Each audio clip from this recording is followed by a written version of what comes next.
Dans les salles de classe et partout où l'esprit scientifique s'enflamme. Nous, professeurs, guidés la sable de nos chemins éclairés, aidons à concrétiser les rêves et guidons bienveillamment les arts vers les sommets des réalisations les plus souhaitées et sacrées.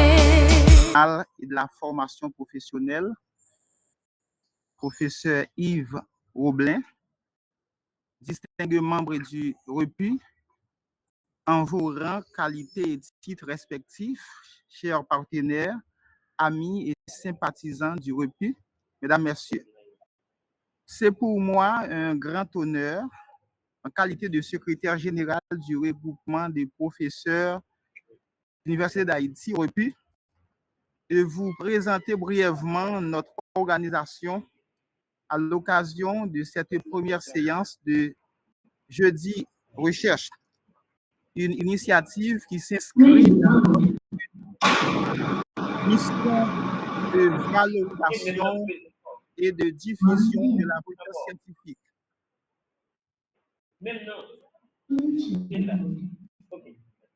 Créé le 11 novembre 2022 à l'initiative d'une dizaine de professeurs déterminés à mettre en commun leur énergie au service de l'enseignement supérieur, de la recherche et de l'engagement citoyen. Le REPU est une organisation nationale sans but lucratif, non confessionnelle et apolitique. Une toute petite précision, lorsque nous disons que REPU est apolitique, cela veut dire tout simplement que nous ne sommes pas une organisation partisane. Nous n'allons pas demander à quiconque de choisir tel candidat. Toutefois, nous pouvons prendre des positions susceptibles de déboucher sur un changement du statu quo. Si le REPU a été créé avec seulement 10 professeurs, dont moi qui vous parle, en l'espace de 6 mois, notre effectif est passé de 10 à 50 membres. Notre présence s'est consolidée dans tous les départements du Nord où l'organisation a vu le jour.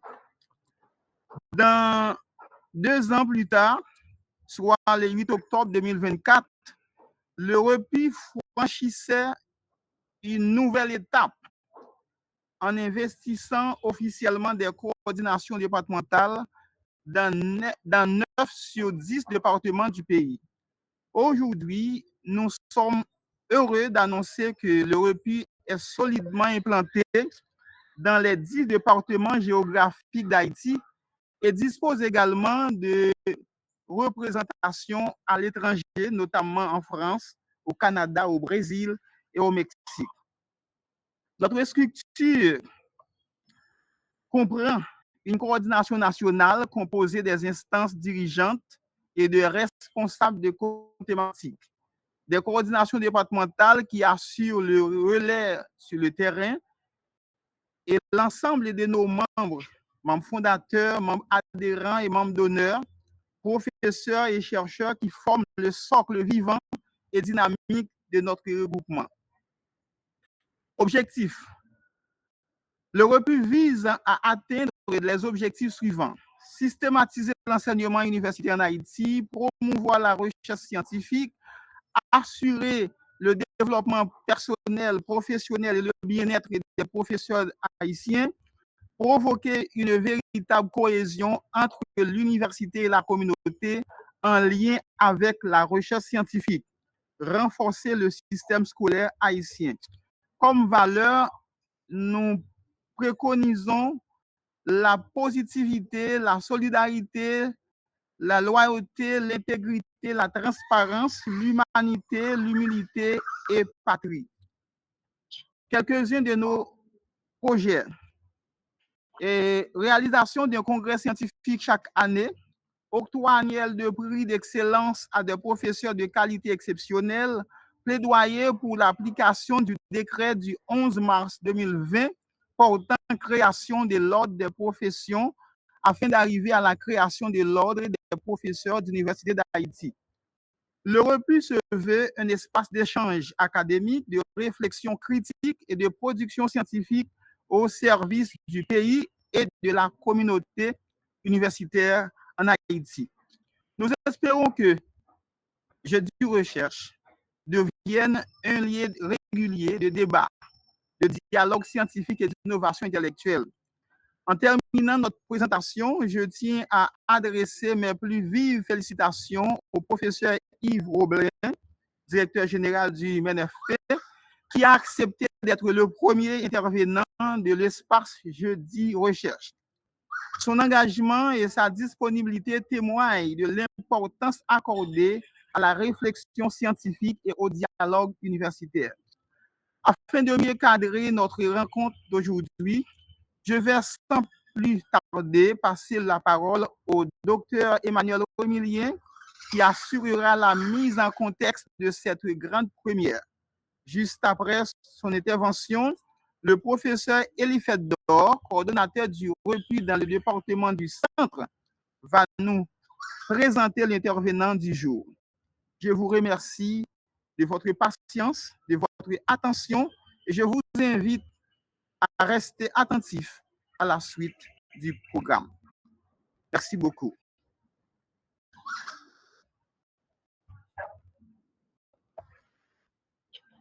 D'accord. Merci, M. Sadak. Bonsoir tout le monde. Bon, je suis Emmanuel.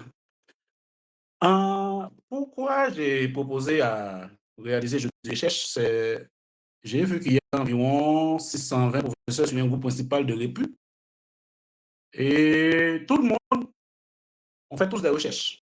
Bon, sinon, du moins, on enseigne à l'université. Mais ce qui arrive en Haïti, c'est que vous avez des professeurs chercheurs à l'université, ils participent dans les labos, ou ils ont des programmes de divulgation pareils, mais on a ces labos-là sont sélectifs. Donc, ici à REPU, on veut être inclusif.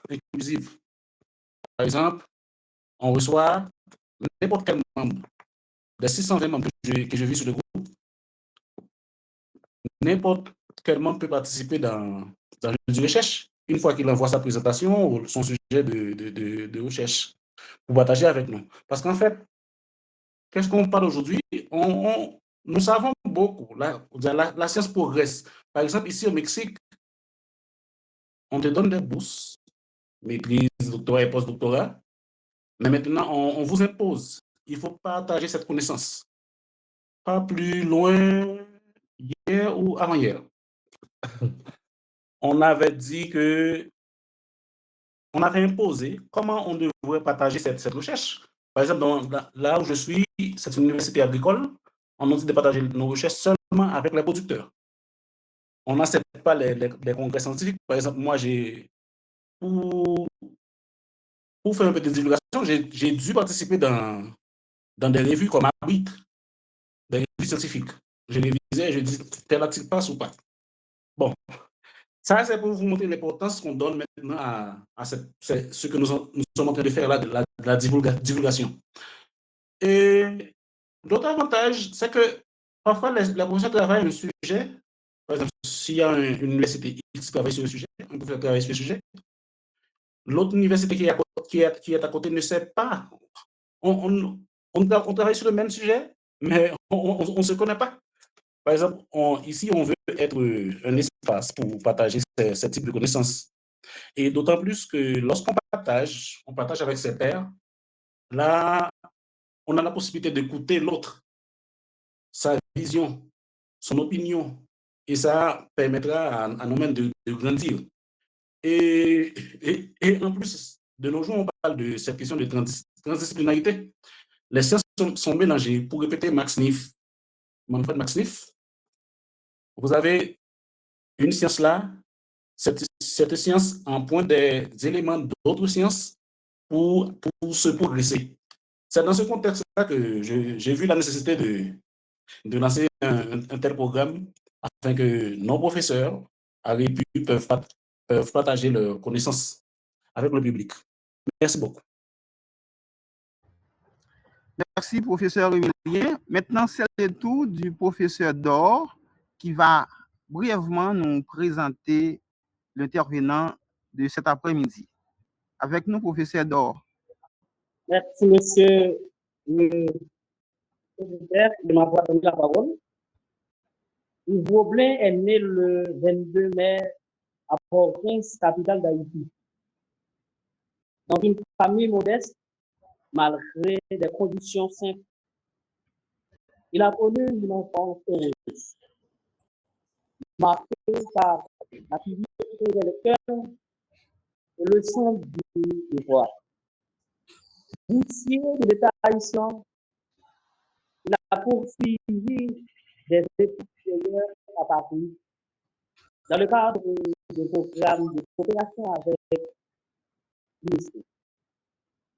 Il a reçu une formation spécialisée en planification de l'éducation. Il a également participé à de nombreux séminaires internationaux en Afrique, en Suède, en Colombie et en France, notamment à l'Université d'été organisée en 2006 par les instituts de la Banque mondiale et de l'UNESCO. Sa formation académique est double, en sciences sociales à l'École normale supérieure, en sciences juridiques à la faculté de droit et des sciences économiques de Port-au-Prince. Yves Roblin a occupé plusieurs postes de directeur de la planification de la coopération externe au ministère de l'Éducation et de la formation professionnelle. Il est responsable des statistiques scolaires de la prospective éducative. Il a dirigé une délégation haïtienne au Congrès international pédagogique en 2017 à la Havane, Cuba, réunissant les grands penseurs de l'éducation en hommage à Fidel Castro. Pareil de ses fonctions administratives, Maître Roblin est chargé de cours et de conférencier de plusieurs institutions universitaires. L'université CA, l'INAP, etc. Il a enseigné des disciplines clés telles que la planification de l'éducation, la législation scolaire, l'histoire de l'éducation. Professeur Yves Roblin est l'auteur de plusieurs ouvrages référents dans le domaine de l'éducation. Les grands actes en matière de l'éducation, des stratégies pour la réduction de la pauvreté et pour la paix sociale. Ce livre propose 8 stratégies pour l'amélioration dans le système éducatif haïtien. Croissement de l'accès à l'enseignement de base, amélioration de la qualité, efficacité système, renforcement de la gouvernance, partenaire, système de formation pour la gestion, évaluation scolaire et éducation non formelle et enfants à besoins spéciaux. L'ouvrage prône aussi le respect des normes administratives et la mise en place d'une loi organique pour une planification stratégique efficace. Il est préfacé par le docteur Yves Faulkner-Paul, professeur UEH et PCA. C'est un ouvrage qui pourrait citer des outils de pilotage du système éducatif haïtien en 2013. Yves Roblin, actuellement, il est le directeur général du ministère de l'Éducation et de la formation professionnelle. Mesdames, Messieurs, je vous présente professeur Yves Roblin, notre mentor, notre directeur. Je vous prie de bien vouloir de vous donner des pouces, des likes et des j'aime. Merci bien.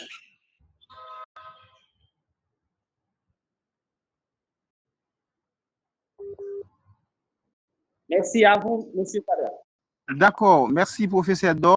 Maintenant, nous allons vous permettre d'écouter le directeur général du MNFP, qui est également professeur et membre de notre regroupement. Avec nous, professeur Yves Roblin.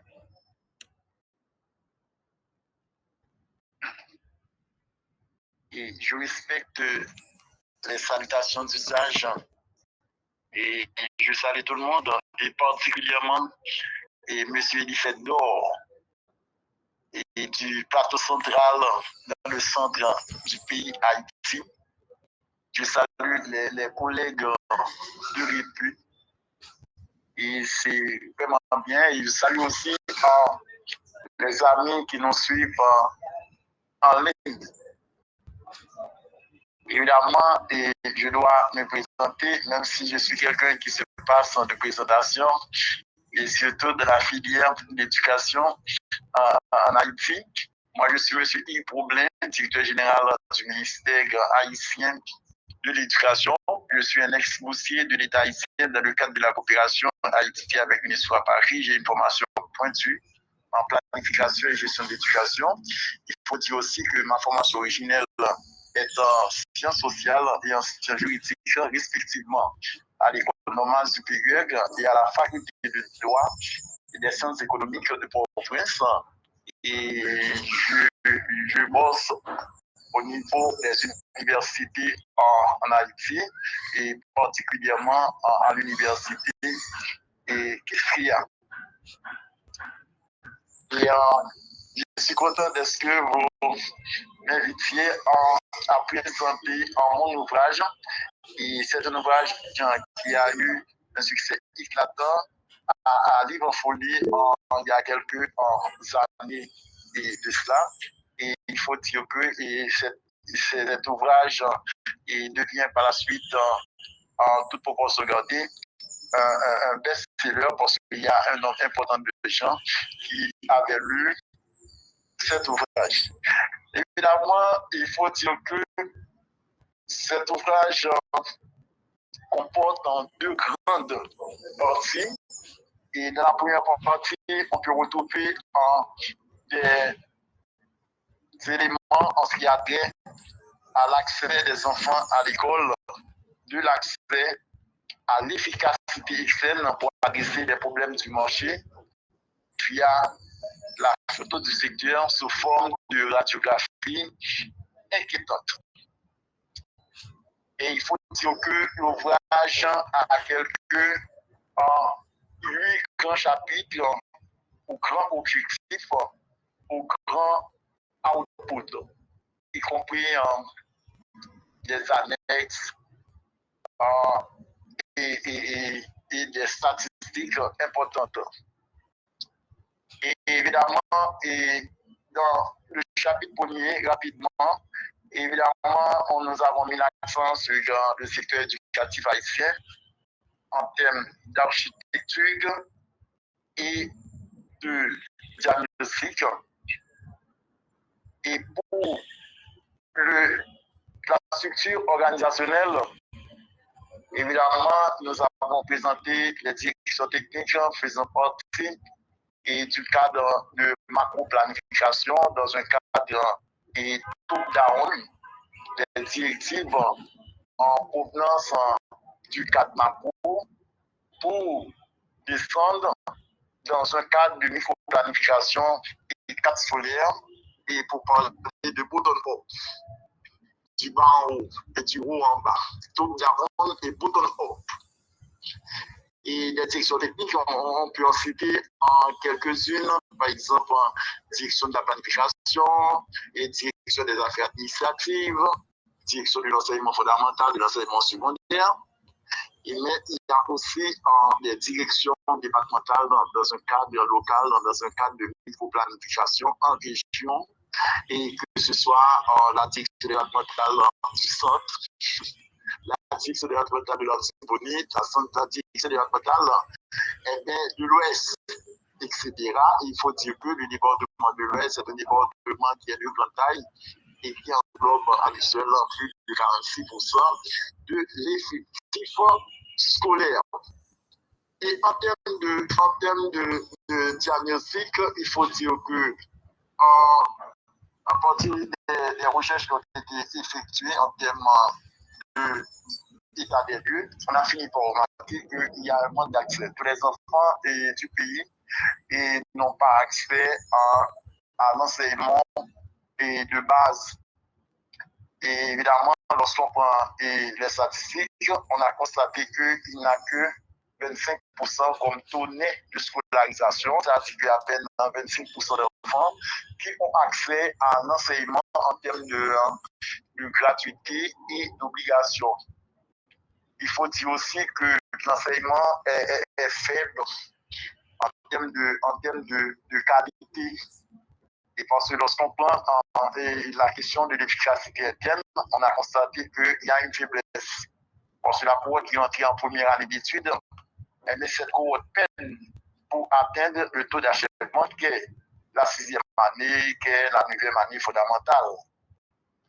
Parce qu'il y a une étude qui a été menée, on a constaté que sur une cohorte de 1000 élèves qui est entrée en première année d'études, à peine 450 qui atteignaient le taux final de la dernière classe qui est bien la 6e année. En termes de qualité, je parlais de l'efficacité externe selon le diagnostic. Évidemment, lorsqu'on parle de formation, emploi et marché du travail que j'ai écrit dans cet ouvrage, on a constaté que la formation des diplômés n'est pas en congruence avec les besoins du marché. Et lorsque je dis que les diplômés, et je vois surtout les diplômés de l'enseignement technique professionnel, les diplômés de l'enseignement universitaire, évidemment, ces gens-là, ils végètent dans le chômage et la précarité. C'est parce que les programmes de l'enseignement professionnel et universitaire ne sont pas pertinents. C'est la pertinence, ne sont pas pertinents. Évidemment, ça c'est pour le chapitre, mais il y a un ensemble de chapitres en mettant l'accent et c'est comme des palliatifs nécessaires. Parce que nous avons fait le diagnostic et on a décidé et toutes les pathologies dont souffre le secteur et pour lesquelles pathologies, nous avons proposé des remèdes efficaces sous forme de grands outputs. Par exemple, l'augmentation de l'offre scolaire. Et avec la question de la gratuité de l'enseignement, et puisque la Constitution de 1987 a amendé dans ses fameux articles 32.1 à 32.9, on a mis l'accent sur la gratuité au niveau de l'enseignement fondamental, premier et deuxième cycle, ce que nous appelions dans le passé en enseignement primaire. Et nous travaillons aussi sur la question de la qualité de l'enseignement. Et deux pans, évidemment, il y a un pan concernant une meilleure efficacité interne. Mais pour qu'on puisse arriver à cet extrême, il serait nécessaire qu'on dote les écoles en matériel didactique, particulièrement de manuel scolaire, et on sait déjà qu'il y a une corrélation étroite entre le manuel et la performance des enfants. Il y a aussi la dotation des écoles en cantine scolaire, parce que des littératures produites, il y a un rapport étroit entre le plat chaud et le rendement scolaire. Et nous avons parlé aussi dans cet ouvrage, la question de l'hygiène à l'école, c'est encore un déterminant de la qualité. La question du bloc sanitaire, ouais, il faut doter les écoles en toilettes modernes. Et nous avons mis l'accent aussi dans cet ouvrage en ce qui a trait au déterminant de la qualité, la question de la qualification des maîtres. Lorsqu'on avait fait le diagnostic, on a fini par remarquer qu'il y a à peine 30% de maîtres qui sont qualifiés, des maîtres qui ont été dans un centre de pédagogie, évidemment qui sont qualifiés. Et la majorité des maîtres, ce sont des maîtres qui sont compétents, mais ils n'ont pas pu prendre une formation au niveau, que ce soit des écoles normales d'instituteurs, que ce soit des facultés, des centres d'éducation. Évidemment, aussi, nous avons mis l'accent sur, à part de la question de l'accès, à part de la question de la qualité, mais nous avons aussi mis l'accent sur la question de gouvernance, et qui est un élément de transversalité et de récurrence, et toutes nos risques égales par ailleurs. S'il n'y a pas un bon pilotage, s'il n'y a pas une bonne gestion, s'il n'y a pas une bonne administration, on ne peut pas arriver à la performance scolaire des enfants.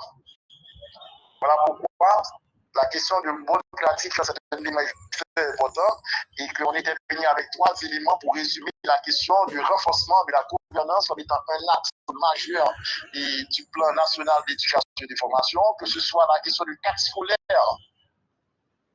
La question du cadre scolaire, je ne vais pas trop médianiser, mais tout simplement, c'est la régionalisation du plan en organisant des collectes de données et de façon régulière, et tout en préconisant une école de proximité.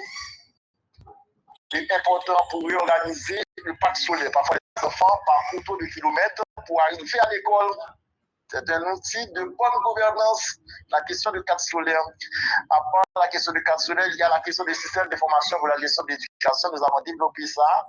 La carte scolaire, parce qu'il y a un quatuor, il y a le plan, il y a la carte scolaire, il y a le système de formation pour la gestion de l'éducation. Il y a aussi ce qu'on peut appeler un observatoire de comptes nationaux. Pour comprendre la tendance du financement international, parce que toutes les fois qu'il y a projet, programme, si on veut que ces choses-là soient matérialisées, eh bien, il faut avoir des sources de financement, que ce soit au niveau local et que ce soit au niveau international. Évidemment, il y a la carte scolaire qui produit des données afin de pouvoir alimenter la base de données, je trouve, dans le système de formation, afin que l'État puisse prendre des décisions qui s'imposent avec un degré de fiabilité allant de 75 jusqu'à 85% en matière de statistiques, en matière de fiabilité, de validité, en matière d'opportunité. Et un élément important aussi au niveau de la gouvernance, c'est la question du cadre légal. Le cadre légal, c'est important parce que dans le diagnostic, on a fait remarquer qu'il y avait un vide juridique en ce qui a trait au système éducatif haïtien. Parce qu'il y a des textes existants, mais ce sont des textes qui sont frappés d'obsolescence. Que ce soit le décret de 1914 sur l'ouverture et le fonctionnement des écoles privées, que ce soit le texte concernant 5 juin 1989 qui a réorganisé le système éducatif haïtien, et d'autres textes qu'on avait pris sur la revalorisation de la condition enseignante, et surtout celui de 1924 qui est frappé de désuétude. Évidemment, nous avons mis l'accent sur la question de l'accès, sur la question de la qualité comme accent, sur la question de la gouvernance. Évidemment, il y a un autre élément très important, c'est la question du marché du travail. Formation, emploi, du marché du travail.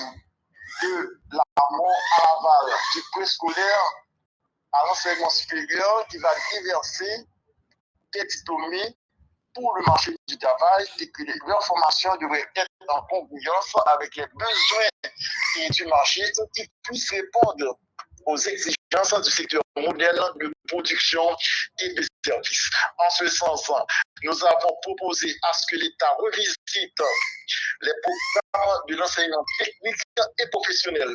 Et lorsque je dis réviser ou bien revisiter, cela veut dire tout simplement, il y a des programmes après 10, 15, 20 ans sont frappés également des études. En ce sens, on est en train et nous avons proposé à ce qu'on revisite. Lorsque je disais revisiter, ça veut dire tout simplement il faut opter pour la formation en alternance. C'est ce qui en manque dans le diagnostic. Évidemment, on a fini par remarquer que l'école professionnelle et l'entreprise sont aux antipodes. il faut voir dans quelle mesure on peut rapprocher les centres professionnels et les entreprises. Il faut permettre à ce que les diplômés, les finissants plutôt, fassent non seulement du stage, mais prennent une formation au niveau des entreprises afin de pouvoir se familiariser avec les rouages du secteur moderne de production et de services. Et nous avons demandé aussi pour les centres professionnels et même les centres universitaires de voir dans quelle mesure on peut introduire des cours d'entrepreneuriat, de gestion et de PME pour que les diplômés, que ce soit les diplômés du centre professionnel, que ce soit les diplômés de l'enseignement, et que ces outputs-là puissent avoir deux opportunités. Ou bien ils sont salariés, ou bien ils se créent leur propre entreprise génératrice d'emplois et de croissance. Mesdames et messieurs, je ne vais pas passer de trop long, mais c'est un exposé sur l'ouvrage qui est très intéressant. Et peut-être si vous avez des réactions, on peut les produire. Et moi, je suis là pour répondre à vos interrogations, à vos questions. Mesdames, messieurs, je vous en remercie.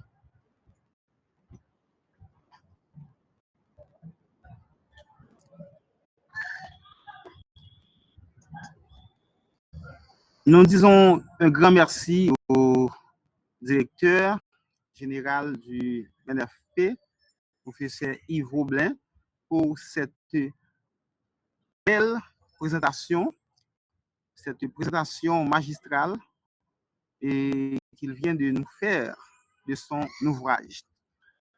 Maintenant, c'est professeur Emmanuel, c'est vous qui jouez le rôle de modérateur pour cette séance de jeudi recherche. Et s'il y a des mains levées, s'il y a des personnes qui veulent interagir avec le professeur, donc c'est docteur Emmanuel Remélien qui va accorder la parole et aux personnes qui voudraient prendre la parole. Merci beaucoup.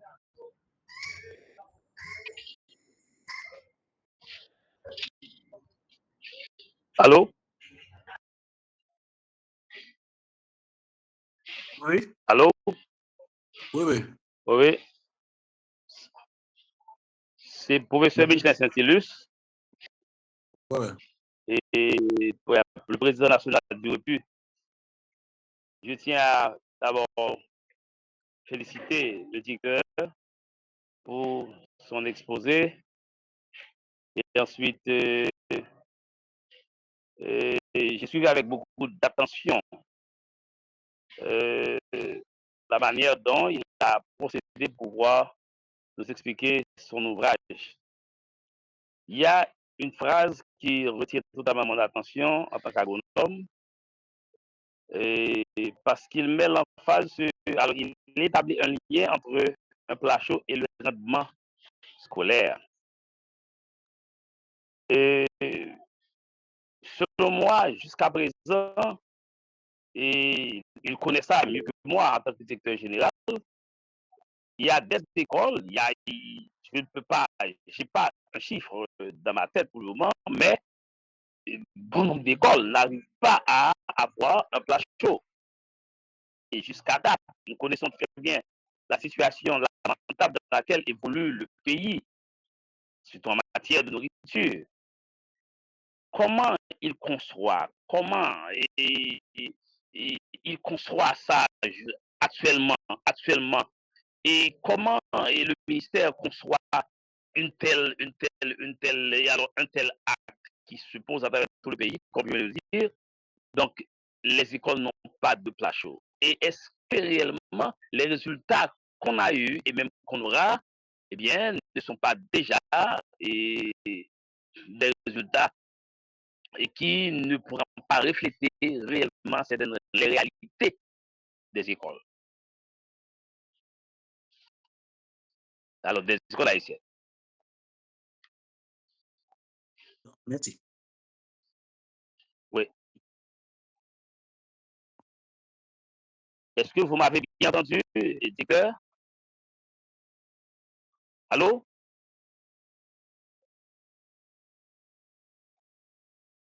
Professeur Sadak? Oui, oui. Est-ce que vous m'avez bien entendu?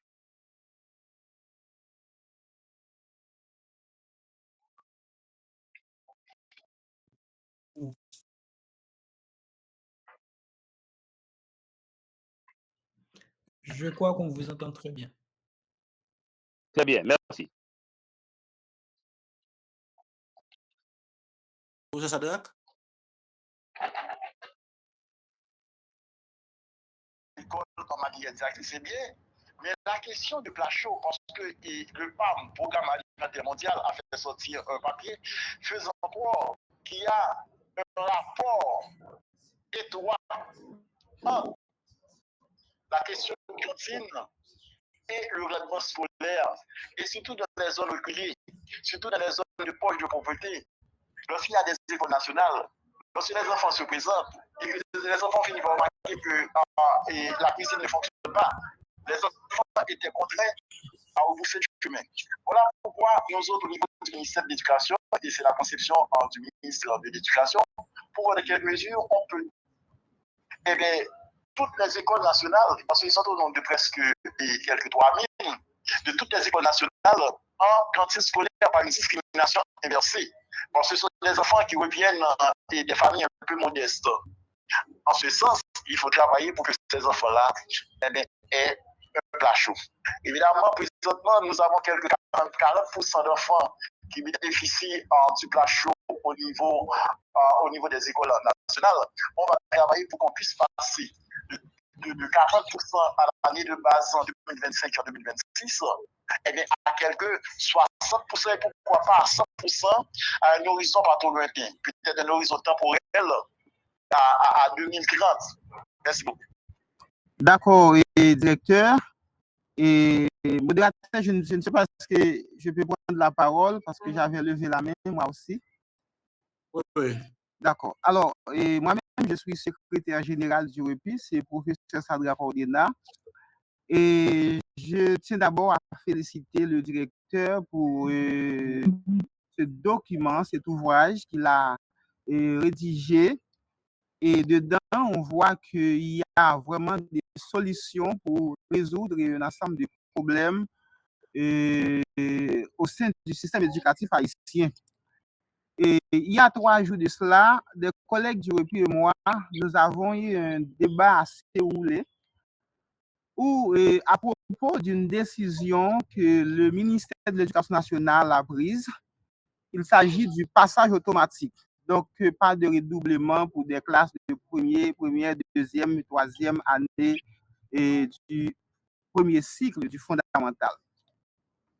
Et là, nous avons trouvé que cette décision est juste quand nous essayons de comprendre les conséquences du redoublement scolaire. Mais du coup, nous essayons d'analyser cette décision pour voir ce que je pourrais appeler les opportunités de cette décision. Par exemple, si on veut qu'il y ait un passage automatique, il y a des conditions qui doivent être prises en compte. Et toutes ces conditions-là, je vois que le directeur, professeur Yves Roblin, eh bien, il en parle dans son livre. Par exemple, si on parle de passage automatique, mais si on ne tient pas compte de la formation des maîtres, la formation continue, la formation initiale des maîtres, si on laisse n'importe qui enseigner en salle de classe, si on ne tient pas compte de la façon dont les enfants arrivent à l'école, il y a des enfants qui doivent parcourir plusieurs kilomètres pour arriver à l'école. Et quand ils arrivent, eh bien, ils ne font que dormir en salle de classe. Si on ne tient pas compte de ce problème-là pour mettre des bus à la disposition des élèves, si on ne tient pas compte de ce qui se fait au sein des écoles, il n'y a pas vraiment une sorte de supervision pédagogique au sein des écoles. Si on ne tient pas compte de la finalité même de l'école haïtienne, parce que généralement, après la terminale, l'élève entre à l'université, mais après, c'est pour entrer au chômage. Donc, il y a un ensemble de facteurs qui devraient être pris en compte avant même de penser à cette décision que je trouve moi-même très, très pertinente.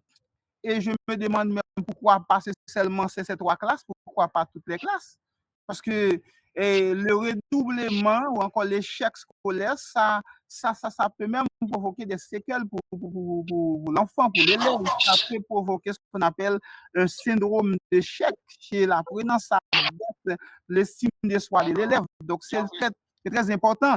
Donc, heureusement, le directeur, il a déjà prévu toutes ces mesures dans son livre. Mais maintenant, je me suis dit que le directeur, il est bien placé en tant que directeur général pour faire appliquer ces mesures à travers les écoles. Et comme ça, les parents, les élèves et la société en général pourraient bien en tirer profit. Donc, c'est ce que je voudrais ajouter. Okay. Très bien. Vous permettez? Oui, directeur.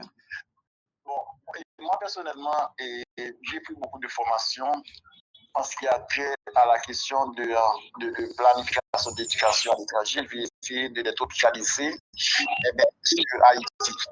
Il faut dire que la tendance qui se dessine au niveau international, c'est qu'on veut arriver à la pédagogie de la réussite. C'est-à-dire qu'on doit passer de la pédagogie de l'échec à la pédagogie de la réussite. En Amérique latine, et même une bonne partie de l'Europe, et même une partie de l'Afrique, on opte pour 2 antidotes pour combattre l'échec scolaire. C'est la passation automatique et l'évaluation formative dans le cadre de l'approche par compétence. Bernard avait anticipé depuis les années 80, bien avant les grandes conférences internationales sur l'éducation, que ce soit à Jongchen, que ce soit à Dakar, que ce soit au système des Nations Unies qui ont accouché des objectifs de développement durable. Bernard avait demandé dans sa fameuse réforme qui portera plus tard son nom, la réforme Bernard, il avait introduit 2 innovations. C'est bien la question de la passation automatique et l'introduction du créole comme objet et langue d'enseignement. Parce qu'on veut en finir avec la question de l'échec. Parce que les pays de l'Amérique latine, ils ont opté pour la passation ou la promotion automatique. La cohorte qui entrait en première année d'études ne priait pas pour atteindre la dernière classe qui est l'enseignement primaire. Parce qu'au niveau de l'Amérique latine, l'enseignement primaire ne dure que 5 années. Parce que les cours se donnent en langue maternelle et il y a aussi la question de passation automatique. Nous avons un autre indicateur qui est très important. Je ne sais pas si vous avez lu des littératures produites sur le PISA, c'est le Programme international d'évaluation des acquis. Les pays qui sont en tête de liste sont des pays qui optent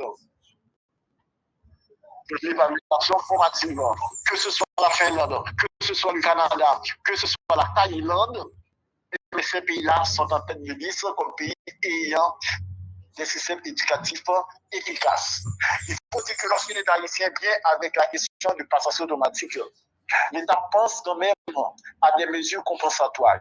L'État voulait doter toutes les écoles en matériel didactique, particulièrement le manuel scolaire qui a une corrélation étroite avec la performance des apprenants. Et l'État pense aussi au renforcement de l'inspection scolaire. Comment voulez-vous qu'un enfant qui est à peine arrivé à l'école, cet enfant-là commence à connaître les effets, les rigueurs de l'échec? Comment voulez-vous qu'un enfant en préscolaire redouble? Comment voulez-vous qu'un enfant en première année redouble? C'est un gaspillage de ressources. Lorsque l'enfant redouble, comme vous l'avez si bien dit, l'enfant n'est pas plus motivé qu'avant. Un échec au niveau de la famille, ou à le niveau d'enseignement, ça peut bouleverser le foyer. Ça peut avoir un certain traumatisme chez l'enfant. Et ça que moi je vais proposer en tant que spécialiste en planification de l'éducation, qu'on fasse une évaluation diagnostique afin de voir les enfants qui sont normaux et les enfants qui sont anormaux, les enfants qui ont des problèmes psychiques, ou bien des problèmes moteurs, etc. Il faut les canaliser vers des centres d'éducation spéciale. Je vais essayer là.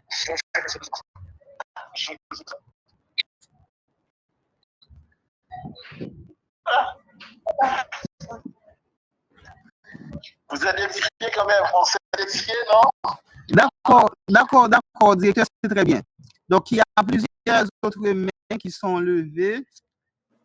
Oui, sinon on va Oui, j'ai une question aussi. D'accord. Ok, allez-y.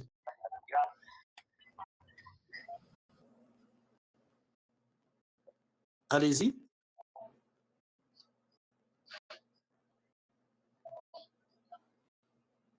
C'est moi qui ai l'autorisation?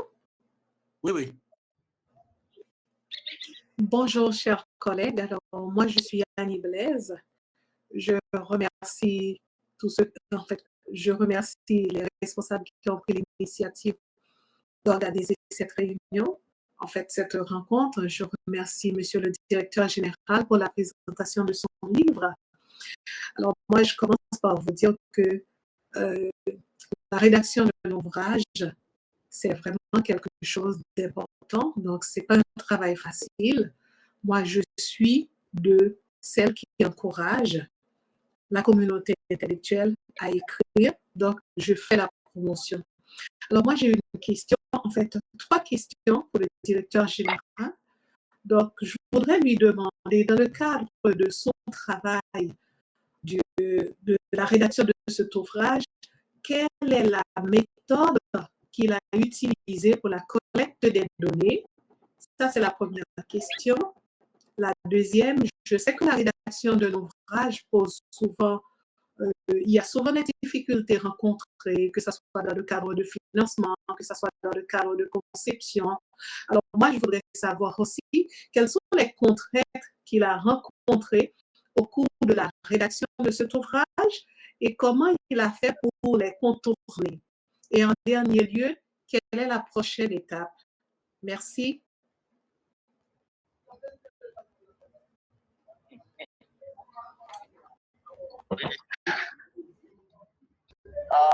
Justement, c'est une intervention qui est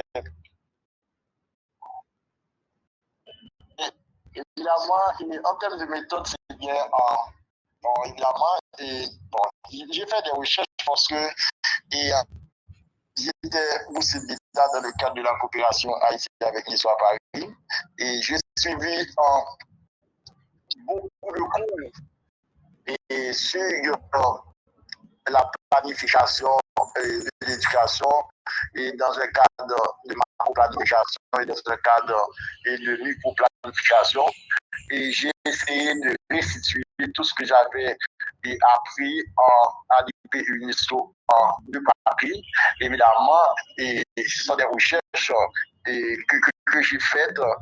Évidemment, et la question de méthode, c'est bien quand même, évidemment, et j'ai essayé de faire des collectes de données, évidemment, une revue de littérature et par rapport à des travaux qui ont été effectués, que ce soit en Afrique, surtout en Afrique anglophone et un petit peu en Afrique anglophone et quelques recherches aussi au niveau de l'Europe.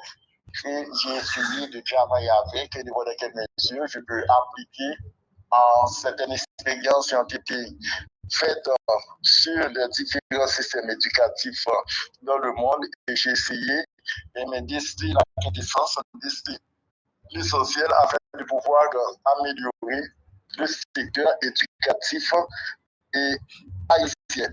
Évidemment, et pour la rédaction, et parce que j'acquiers l'habitude d'écrire, c'est pas mon premier ouvrage, et j'écris évidemment d'autres ouvrages en lien avec la planification et de l'éducation, et que j'ai pas eu trop de contraintes, tout simplement, les informations étaient à m'apporter, et j'ai pu les rédiger, j'ai pu et me les partager avec tout le monde sous forme de littérature. Évidemment, je crois quand même que ça a été bien parce que les gens qui ont lu, ils ont compris. Parce que moi, j'intervenais beaucoup au niveau des assises internationales. Je représentais le pays à plusieurs rencontres et à plusieurs assises, à plusieurs rencontres sur la question de l'éducation. Évidemment, j'ai essayé de collecter et toutes les résolutions, que ce soit John Jen, que ce soit les objectifs du millénaire pour le développement, que ce soit les objectifs de développement durable, et ils vont aboutir, qui vont être arrivés à terme à l'horizon temporel 2030.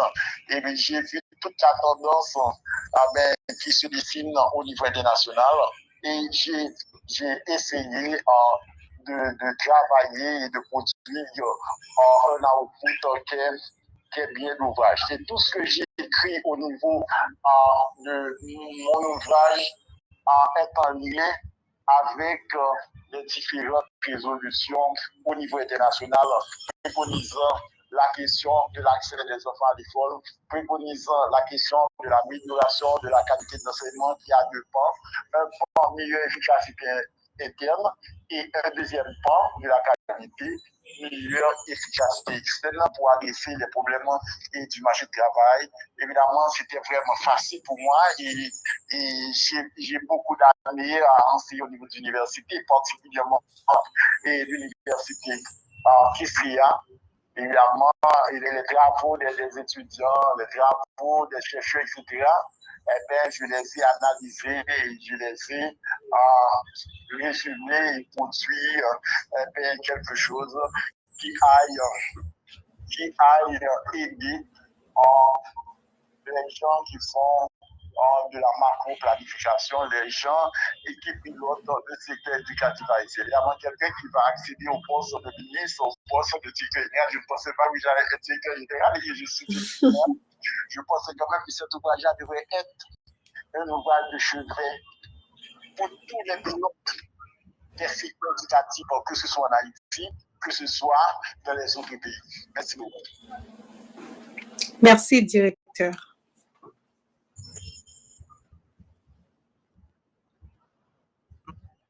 Nous avons Hébert qui nous attendait. Monsieur Hébert, si vous êtes là? Oui, je suis encore là. Oui, je suis là. Non. Alors, avec... Nous avons une question, une mail est là. Hébert? Oui. Je suis là. Ouais. Vous avez la parole. Vous m'entendez bien? Vous m'entendez bien? Oui. Ok, merci beaucoup. Alors, moi, je suis de Bordeaux.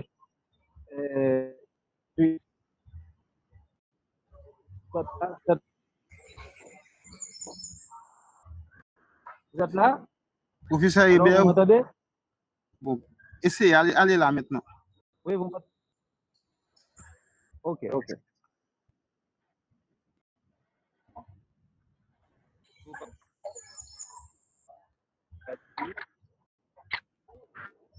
On ne vous entend pas, professeur Hébert. La connexion n'est pas bonne. Ok, ça peut aller maintenant? Non, très mal. Est-ce que ça peut aller maintenant? Oh.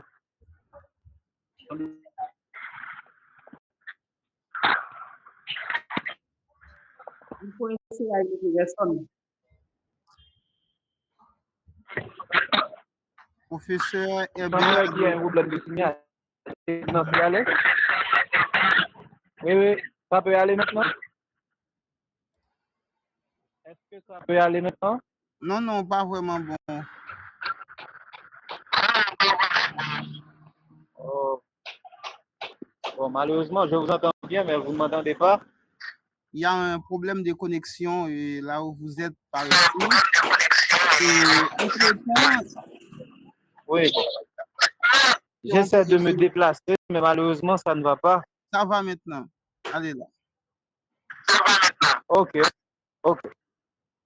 Alors, je tiens à remercier le REPU qui a pris l'initiative d'organiser les jeudis de recherche et qui a ensuite invité le professeur Yves Roblin en tant que directeur général à présenter son ouvrage très intéressant. Normalement, je suis édifié de sa présentation et je lui dis merci. En ce qui a trait à l'attention du professeur Yves Roblin, il vient de parler d'un pourcentage très faible d'enseignants formés dans le système éducatif haïtien, à savoir 30%. Il vient de dire que 30% des maîtres sont qualifiés. Mais pour cette intervention, je voudrais lui demander quelle est la politique du ministère de l'Éducation nationale concernant la formation continue des enseignants. J'espère qu'il prenne note parce que j'ai plusieurs questions à poser.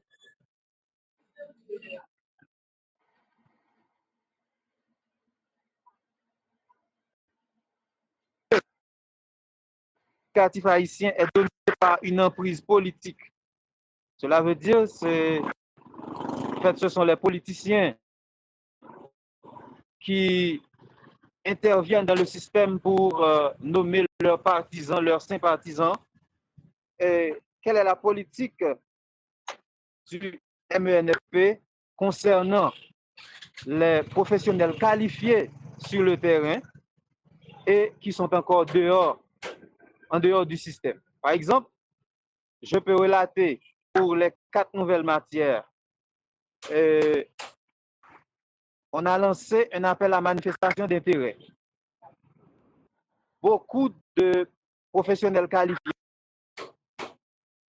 ont donné leur dossier, ont fait rejoindre leur dossier à travers les différentes directions départementales de l'éducation à travers le pays.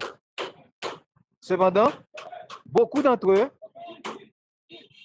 se voient leur dossier écarté sous prétexte de la priorisation des professeurs de mathématiques, des professeurs de sciences sociales qui sont déjà dans le système. Ouais. Si je tiens à la question, quelle est la politique du ministère de l'Éducation nationale, surtout et la direction générale de l'éducation qui fait le travail technique vis-à-vis des professionnels qualifiés qui sont en dehors du système mais qui sont encore sur le terrain? Troisième lieu, demander au professeur Yves Roblin de nous expliquer un peu la politique appliquée dans le livre unique que prône le ministère de l'Éducation nationale. En quatrième lieu, pourquoi le ministère de l'Éducation nationale et de la formation professionnelle n'adopte pas une politique linguistique inclusive puisque le français crée des barrières? À titre d'exemple, je peux relater que nous avons perdu beaucoup de personnes dans le système éducatif. Couramment, et dans la langue créole, on les appelle crétins, mais malheureusement, ils ne sont pas crétins. Ils sont empêchés de briguer les échelons suite aux barrières linguistiques provoquées par le français en tant que langue seconde que nous héritons de différents aspects. Normalement, on met de côté la langue créole qui pourrait faciliter à tout bout de champ l'apprentissage et l'enseignement à l'école, et on priorise la langue française. À mon avis, c'est tout à fait exclusif parce que ce sont les plus aptes à la langue qui vont pouvoir résister aux difficultés rencontrées lors de l'enseignement dans la langue française. Et pourquoi ne fait-on pas la langue française une langue enseignée au lieu d'une langue d'enseignement? Merci beaucoup. J'espère que le professeur va me répondre pour les différentes questions posées et que tout le monde qui participe à cette rencontre sera édifié. Merci beaucoup. Ce sont des questions très intéressantes et ce sont des questions d'actualité. Je vais commencer par la dernière. Et à propos de livre unique, et livre unique inscrit dans une démarche de politique linguistique et aménagement linguistique. Parce que pour le moment, on est en train de réécrire les programmes du préscolaire, du premier et deuxième cycle, du troisième cycle et même de l'enseignement secondaire avec l'appui du Bureau international de l'éducation de l'UNESCO, avec l'Agence française de développement. Il y a deux éléments importants de la réforme curriculaire actuellement. C'est la question de l'APC, approche par compétence, pour que les enfants puissent réussir, pour qu'on puisse passer de la pédagogie de l'échec à la pédagogie de la réussite. On va partir de l'approche pratique, de la pratique pour arriver à l'approche théorique. Évidemment, il y a un autre élément, c'est bien le multilinguisme. Parce que qui s'est passé, Haïti, non chant hispanophone, non chant francophone et moins de créolophone. Nous autres, au niveau du ministère de l'Éducation, nous sommes en train de revisiter les programmes pour que les enfants, les élèves de 9e année fondamentale, du secondaire 4,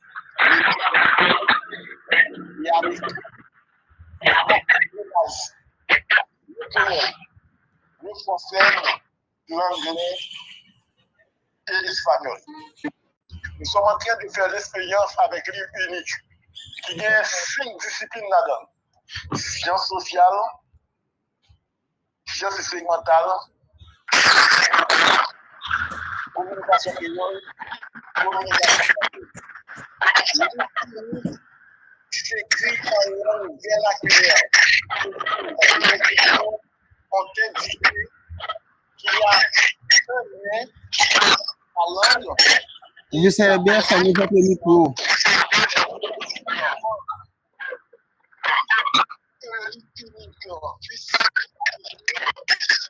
On va venir avec des renforcer l'esprit,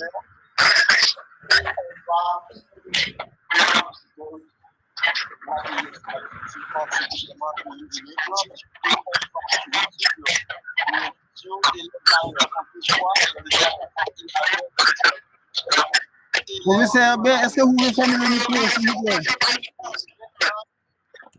Oh, ok. Par élève. Lorsque le livre s'écrit en langue maternelle, eh bien, on vient avec une alternative, une stratégie, c'est bien la passation automatique. Évidemment, la passation automatique, même si l'enfant n'atteint pas l'objectif, même si la compétence n'est pas installée, l'enfant va être admis en année supérieure. Parce que moi, je pratique la carte scolaire, l'enfant habite dans une zone, c'est dans cette zone que l'enfant doit être fixé. La question de inspection, le rapport école-inspecteur va être respecté. Il va y avoir un inspecteur pour quelques 10 écoles, parce qu'autrefois, on peut retrouver un inspecteur pour quelques 30 écoles. Le plus souvent, on peut retrouver des écoles dans des zones difficiles. Les inspecteurs n'ont pas pu superviser, n'ont pas pu inspecter, si on me permet l'expression, eh bien, tous les établissements qui font partie de son giron, de sa juridiction. La question de aménagement linguistique, évidemment, c'est un problème qui va résoudre avec la réforme.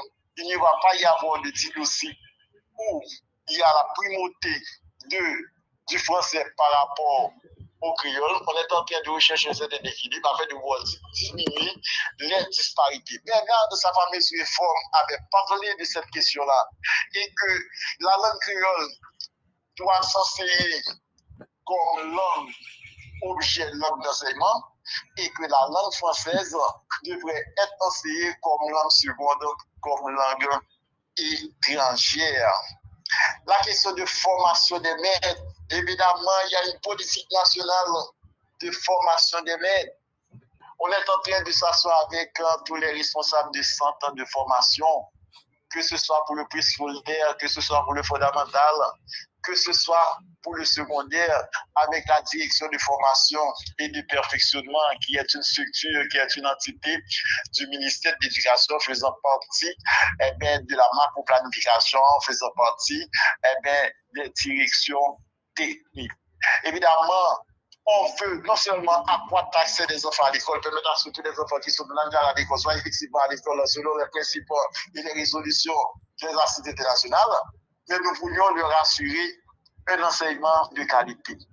Et de nos jours, nous donnons une importance considérable à un axe majeur du plan d'éducation, c'est l'amélioration de la qualité et ça doit passer par la formation initiale, continue et en cours d'emploi des enseignants. Merci beaucoup. Merci. Maintenant, professeur Robert, vous avez la parole. Oui, bonjour. J'interviens depuis Montréal. J'aimerais saluer le directeur général du ministère de l'Éducation. Je connais bien la grande qualité de vos travaux. Je vous ai d'ailleurs cité dans 2 des articles que j'ai publiés ces 3 dernières années sur l'aménagement linguistique en Haïti. J'ai 2 propositions à faire. Étant donné que je suis un ancien enseignant de la faculté de linguistique appliquée, je suis linguiste de formation et je suis membre du REPU, du conseiller spécial au REPU. J'aimerais faire 2 propositions. La première proposition, ce serait, dans la concertation avec le REPU, d'inviter le directeur général du ministère de l'Éducation à prononcer une conférence à Montréal d'ici 3, 4 ou 5 mois. Nous sommes 1 millier d'enseignants haïtiens ou d'origine haïtienne au Québec, en particulier à Montréal, dans la grande région métropolitaine de Montréal. Alors, nous serons vraiment ravis d'accueillir le directeur général du ministère de l'Éducation pour une série de tables rondes à Montréal et dans la grande région métropolitaine de Montréal. Alors, Monsieur Yves Roblin, c'est une invitation que je lance directement. Je vous la soumets avec beaucoup d'enthousiasme et je souhaite une réponse très positive de votre part. Deuxième proposition, Mme MFA, c'est que Répute a organisé, dans le cadre des jeudis scientifiques, va organiser une table ronde sous question politique linguistique éducative en Haïti. Moi, je dis bien, hein, je répète, hein, qui politique linguistique éducative Haïti t'a doué adopter. Moi-même, personnellement, si nous d'accord, nous prêts à faire une intervention très structurée sous question ça, parce que c'est un domaine que moi, ma travail solide sérieusement. Alors voilà, j'ai exprimé deux propositions au REPU et encore une fois, je salue le directeur général et je le remercie de son intervention. Très bien, très bien. Et je réponds par l'affirmative et que je suis prêt à participer à une table ronde avec les collègues haïtiens vivant à Montréal. Et ce serait intéressant et pour moi, d'accord, de partager des expériences avec des collègues Et c'est vraiment intéressant. Deuxièmement, pour la politique linguistique, évidemment, il y a quelqu'un qui se connaît en la matière, que ce soit monsieur Roy, je crois. Il a produit, il a écrit beaucoup de littérature et sur l'aménagement linguistique en Haïti pour parler de la question de diglossie. Et je pense que c'est intéressant pour la question de la primauté du français sur le créole et par rapport à l'enseignement en Haïti, et que moi je considère la question linguistique comme un irritant pour arriver à l'amélioration de la qualité, parce que c'est un irritant, c'est un obstacle. Évidemment, il faut qu'il y ait un aménagement et linguistique et qu'on se fixe et sur la question de langue. Évidemment, avec la réforme curriculaire et dans le cadre d'orientation curriculaire, évidemment, et on a opté pour le multilinguisme et que les cours ne se donnent pas seulement et en français, et en créole, etc. Mais on pense que il y a des cours qui peuvent se donner, que ce soit en anglais, que ce soit en espagnol. C'est pas un simple cours d'anglais, un simple cours et de créole. Non, les cours se donnent en créole, les cours se donnent en anglais, en français, en whatever, etc. Et c'est important et pour nous autres, et par rapport à la zone, parce que quelqu'un qui a passé beaucoup d'années à étudier l'anglais, l'espagnol, etc.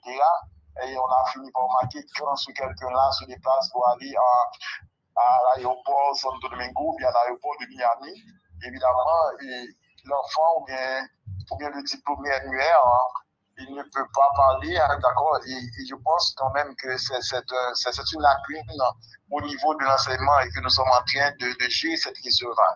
Et c'est de même aussi dans le champ numérique marqué par la révolution cybernétique.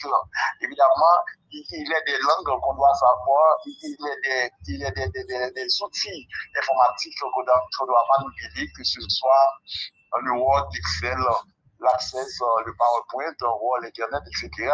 Parce que nous vivons dans les avancées ou bien aux avancées de l'intelligence artificielle. Merci beaucoup. D'accord. Et docteur Emilien, je ne vois pas d'autres mains levées. Je ne sais pas, est-ce que je peux faire une autre intervention?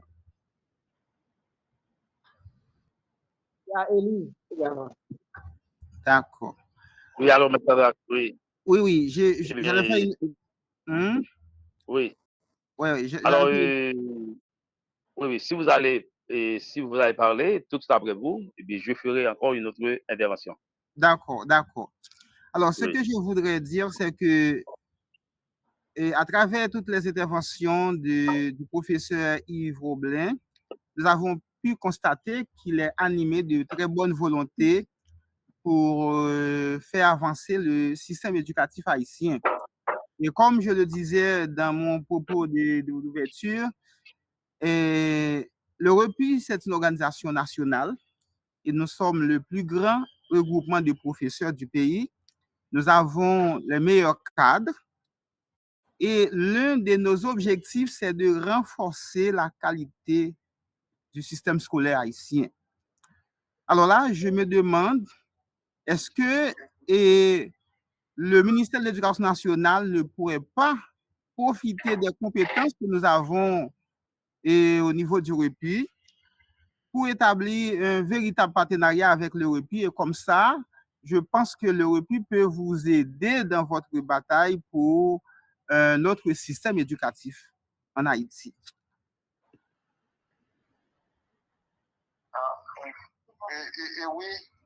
Oui, je pense que c'est important parce que lorsqu'on prend le système éducatif haïtien, et c'est un mammouth, c'est un grand système. Le ministre de l'Éducation, le directeur général, ne peut pas penser à piloter un tel système sans la participation des autres acteurs. En ce sens que nous autres, nous travaillons pour l'augmentation de l'offre scolaire afin de permettre à ce que tous les enfants qui sont en âge à l'école soient effectivement à l'école. C'est la mission originelle du ministère de l'Éducation. Mais aussi, cette mission est en congruence avec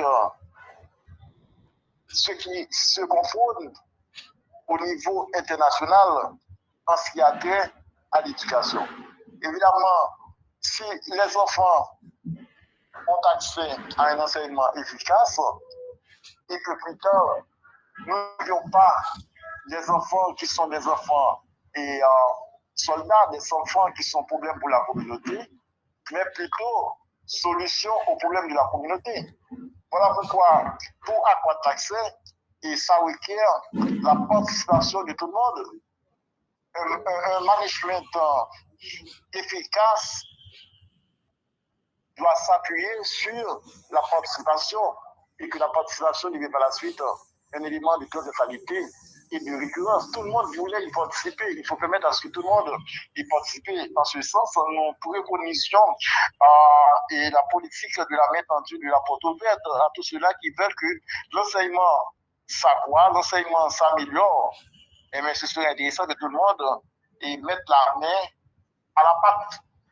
Et c'est vraiment important. Et j'apprécie ça. J'apprécie ça parce que c'est nécessaire. Parce que nous autres, au niveau du ministère de l'Éducation, il faut bien qu'on le comprenne. C'est le ministre de l'Éducation qui pilote toute la politique gouvernementale en matière d'éducation. Et c'est le ministre qui est le premier ordonnateur des finances publiques pour ce secteur. Évidemment, c'est lui qui est le pilote. Il est le pilote du plan d'éducation qui est en lien avec la réforme curriculaire. Parce que moi, je suis directeur général, évidemment, je peux toujours cohabiter avec.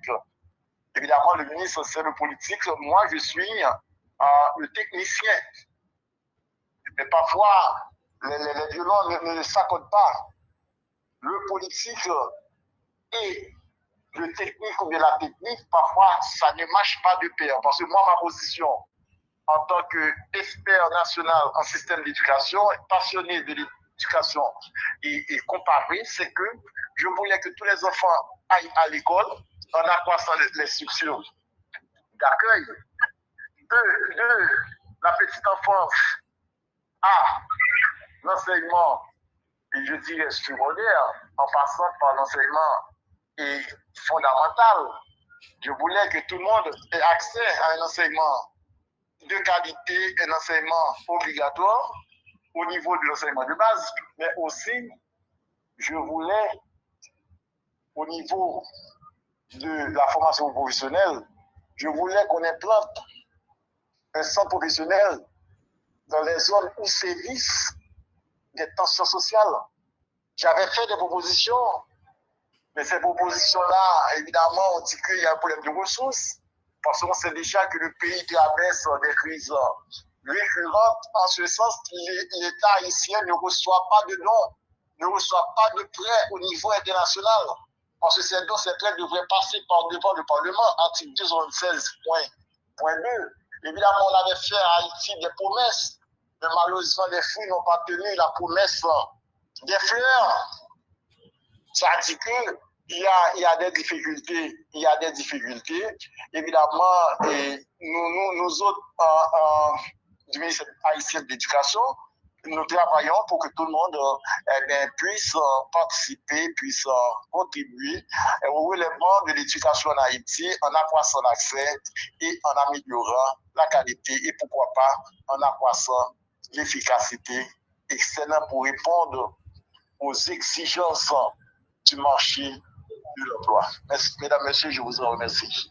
Merci beaucoup. Alors, il y a le président du REPU qui a une intervention. Maître Michelin, allez-y. Oui. Alors, il ne nous reste pas trop de minutes. Je vais aller un peu vite. Et après avoir écouté les différentes questions et surtout l'exposé du directeur général, normalement, il est un grand technicien dans le domaine. Et malheureusement, nous avons déjà posé ces problèmes-là au niveau du REPU. Et quand les scientifiques parlent, beaucoup de fois, les politiciens, et alors quand les politiciens quand des scientifiques proposent, les politiciens décomposent. Donc, je vois déjà l'idée que vous avez manifestée, directeur, et vous nous faites voir que vous maîtrisez le domaine, vous maîtrisez la question.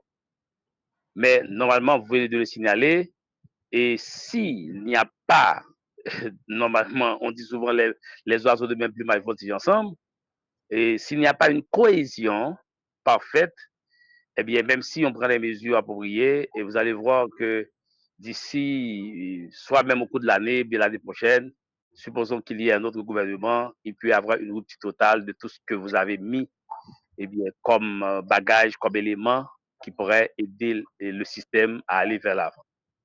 Mais je voudrais encore intervenir sur la question de passage automatique.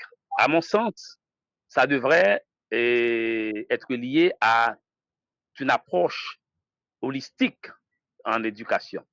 À savoir, quand on a des élèves qui vont monter automatiquement, et par exemple, il y a l'environnement physique de l'école, il y a l'environnement, et par exemple, comme vous venez de le signaler, la question de plat chaud, il y a encore des écoles qui sont. Alors, il y a des élèves, comme le professeur Dag vient de signaler également, qui doivent marcher bon, presque 1 kilomètre pour arriver à leurs écoles. Il y a encore les professeurs, comme vous venez de le signaler encore, directeur, et qui ne sont pas tellement bien qualifiés et même compétents.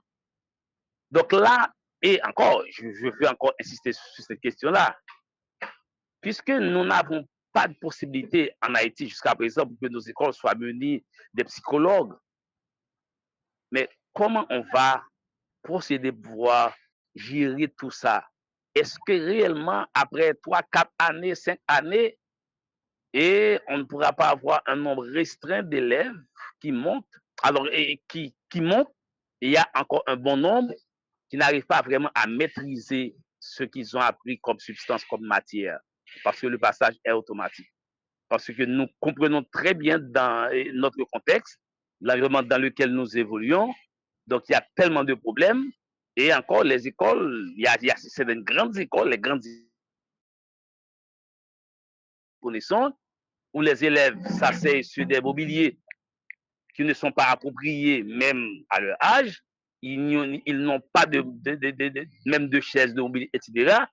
Et nous connaissons très très bien ces genres de problèmes. Est-ce que nous ne travaillons pas pour un petit groupe au détriment de la grande majorité? Moi, c'est mon appréhension. Alors encore, je veux terminer mon intervention pour dire, directeur, nous vous remercions parce que vous avez vraiment fait voir que l'espoir est encore dans le pays et à travers ces genres de réflexions, ces genres de débats que Repu a mis en évidence. Donc, en mon nom personnel et au nom du Repu, eh bien, je tiens encore à vous remercier totalement et à remercier tous les participants parce que nous devons avoir ces genres de réflexion. Le pays a besoin de nous parce qu'il y a tellement de têtes qui sont déjà parties. Nous qui sommes restés, nous devons encore créer cette grande cohésion pour pouvoir parler, pour pouvoir se parler, pour pouvoir nous mettre ensemble pour réfléchir sur notre système éducatif et d'autres thématiques en question. Merci. Oui, c'est bien. Et c'est bien, comme je vous avais dit originellement, évidemment, la tendance qui se dessine dans le monde, c'est que on veut que les enfants réussissent. Regardez Haïti, sociologiquement parlant, anthropologiquement parlant. Nous avons un secteur éducatif marqué par l'échec scolaire, marqué par des taux de redoublement et des taux d'abandon importants, ce que moi j'appelle en planification d'éducation des années élèves et gaspillées.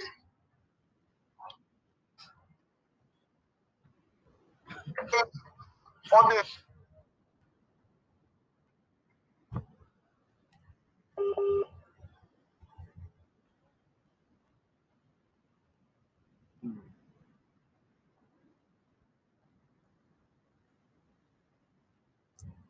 Allô, directeur? En fin de session, les élèves n'ont jamais composé pendant l'année. Évidemment, arrivé au terme, évidemment, les enfants composent, surtout aux examens officiels, les enfants composent l'évaluation sommative. Mais l'approche par compétence, on part de la méthode inductive pour arriver à la méthode hypothético-déductive en s'appuyant sur un ensemble de tests pendant l'année avec un portfolio. On comptabilise les notes. Près de 90% d'enfants ont réussi. Les enfants qui ont des lacunes, on essaierait d'organiser des cours de remédiation pour ces gens-là. Et il y a des pays qui aillent un petit peu plus loin. Par exemple, un pays comme la Belgique, par exemple, on n'a pas d'examens nationaux. Ça veut dire qu'on s'appuie sur l'évaluation formative. Les enfants qui sont en lettres, évidemment, c'est automatiquement pour aller à l'université. Les enfants, les diplômés, qui sont dans les sciences exactes, les mathématiques, physique, chimie et machin, mais ces enfants-là, ces gens-là vont s'orienter vers les facultés de médecine, les facultés de génie et machin. Évidemment, puisque l'offre est inférieure à la demande, on demande aux gens de participer à des concours d'admission pour qu'on puisse choisir ces gens-là. Évidemment, la question de l'examen, on voulait mettre ça à côté. Et comme je vous avais dit tantôt, il y a des pays qui n'ont pas d'examen nationaux, qui n'ont pas d'évaluation, de type sommatif, etc. Mais pendant toute l'année, les enfants composent, les élèves composent, etc., etc. C'est à quoi nous voulions arriver. Il y a des pays qui ont même nommé un ministre à la réussite scolaire. En Haïti, le secteur est marqué par l'échec. On a même l'impression que le pays est marqué par l'échec. À chaque fois qu'il y a de belles choses, et brusquement, il y a des écueils, et le pays plonge dans l'ignominie et la honte. Lorsque la Banque mondiale fait sortir des papiers pour dire que Haïti est le pays le plus pauvre, le plus stable de la Caraïbe avec $2 américains et par jour, là, les gens vivent au seuil, en deçà du seuil de pauvreté. Évidemment, c'est parce que nous n'avons pas pu trouver un consensus au niveau de l'école. Mais on n'a pas de responsabilité. On est marqué par l'échec. Le pays est marqué par l'échec. Mais il faut repenser, il faut revisiter la conception, que ce soit sociologiquement, anthropologiquement, psychologiquement, philosophiquement, etc. C'est ma position en tant que planificateur d'éducation. Je suis planificateur d'éducation, j'ai expert national en système d'éducation. J'ai lu beaucoup de littérature de système éducatif efficace. Il y a un système très efficace. Par exemple, la Finlande, par exemple. On s'appuie sur la promotion automatique, on s'appuie sur l'évaluation formative. Et au résultat de PISA, Programme international d'évaluation des acquis, peut-être vous avez lu des littératures en ce sens. Et mais sur ces pays-là, c'est peut-être difficile. Évidemment, le système s'appuyant sur la gratuité, le plaisir d'apprendre. C'est ce que nous voulions. Et surtout avec l'intelligence artificielle, on peut retrouver tout sur Internet. Mais nous recherchons, nous autres, de l'État haïtien, l'authenticité des textes véhiculés au niveau de l'Internet. Les enfants peuvent rester à la maison dans un cadre de pédagogie inversée pour apprendre. En montrant des plateformes. C'est là l'importance de la question. La question pour automatique, moi je pense que ce serait intéressant. On avait proposé ça. Bernard avait proposé ça. On avait commencé avec. Ah non, on dit non, ce sont des écoles de femmes. C'est une panacée. Ouais, c'est une école de femmes, tout le monde réussit, on ne comprend pas. Tout le monde doit réussir. Ce sont des échoués en Haïti parfois qui ont accédé. Et ils se mettent dans une situation pour faire échouer les gens. Est-ce que vous réfléchissez sur ça? Je suis un petit peu très scandaleux pour vous capter, excusez-moi quand même. Mesdames, messieurs, je suis content d'être là avec vous pour animer, mais évidemment, je crois quand même, peut-être qu'il n'y a pas d'autres questions à agiter, évidemment, on peut prendre congé là, non? Il y a une dernière question, sans doute. Une dernière question, d'accord. Alors, c'est comme ça, et puis, donc, les questions. Professeur Mickinson, François. Alors, bonsoir à tout le monde. Bonsoir au président national du REPU, au secrétaire général et Bonsoir, au Dr. professeur Mickelson. Bonsoir. Auriol et à tout le monde en tout cas. Et encore une fois, je suis très content d'intervenir depuis Montréal où je poursuis un postdoc. Et donc, je me suis dit, ce serait intéressant de participer à ce débat ô combien important sur le système éducatif haïtien et notamment avec la publication, la parution de l'ouvrage du directeur général qui, en tout cas, a fait un brillant exposé sur la question. Bon, je vais pas m'attarder trop sur le titre du livre. Il y a professeur Auriol qui est linguiste, qui connaît mieux la question. Mais je voudrais quand même dire que le directeur général, il a parlé, le titre en tout cas, c'est les grands axes de l'éducation, et cetera. Donc, quand on parle de les grands axes, des grands axes, pardon, c'est qu'on voit tout parce que et si j'ai bien compris, bon, si j'ai bien appris, je le crois bien, c'est article défini, donc ça suppose une étude exhaustive des axes de l'éducation. Bref. Sinon, ma préoccupation, c'est surtout sur la question de passage automatique. Moi-même, j'ai enseigné en première année d'université à un certain moment. Quand vous constatez le niveau académique des étudiants qui arrivent en première année ou qui, en tout cas, viennent de franchir cette étape-là, on sent quand même qu'il y a un manque. C'est-à-dire, comment pourrait-on pallier ce manque si, heu, dans tous les sens, on essaye d'enlever tout ce qui était barrière, tout ce qui était filtre, en quelque sorte, tout ça qui était qu'à constituer comme une passoire pour, qui pourrait pousser, en tout cas, l'élève à se dépasser.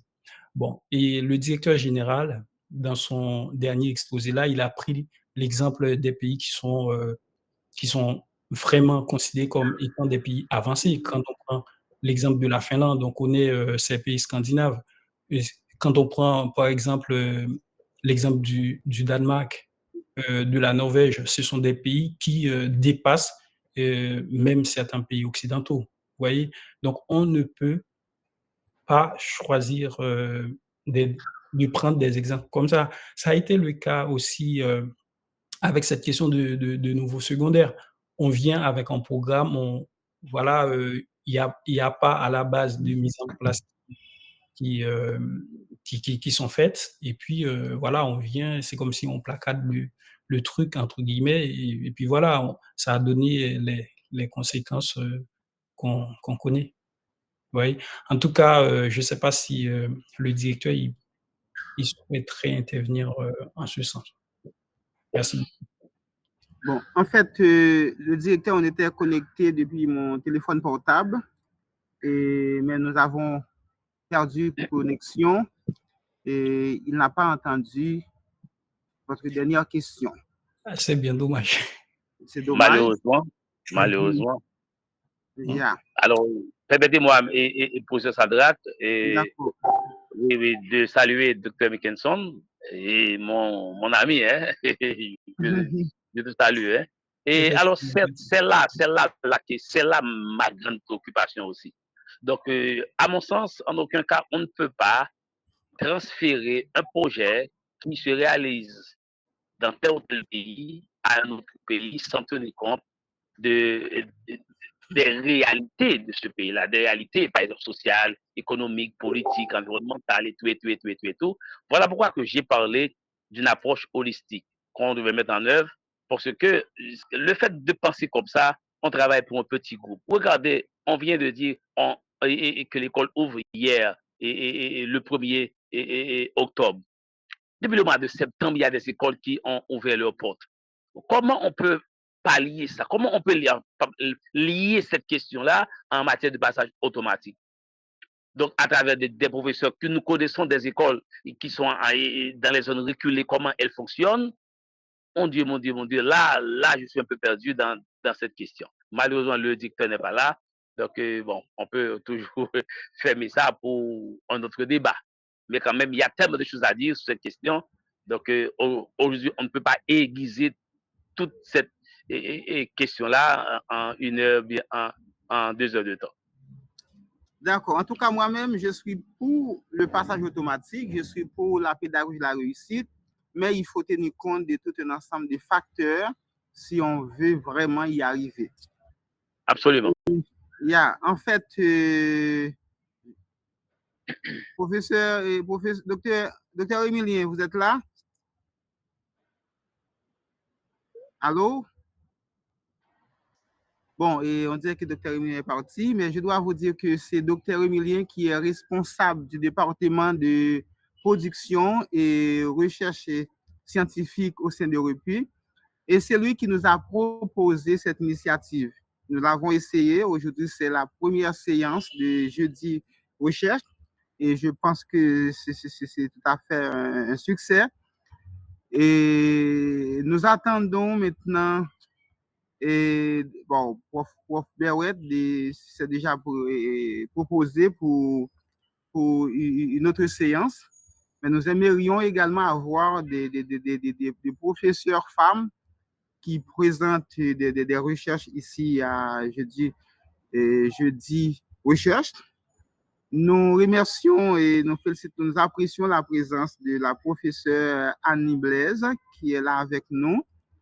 Et nous disons merci également à toutes les professeurs, à tous les professeurs qui sont présents ici avec nous dans cette première séance.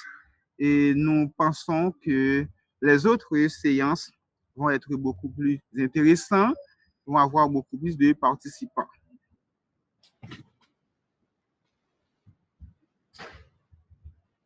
Bon, et s'il n'y a plus rien à l'ordre du jour, donc nous allons en quelque sorte mettre un terme à cette première séance de jeudi recherche. Professeur Elifet Dor? Oui, je suis là. Je vais entrer en contact avec le professeur Auriol pour la préparation pour jeudi prochain.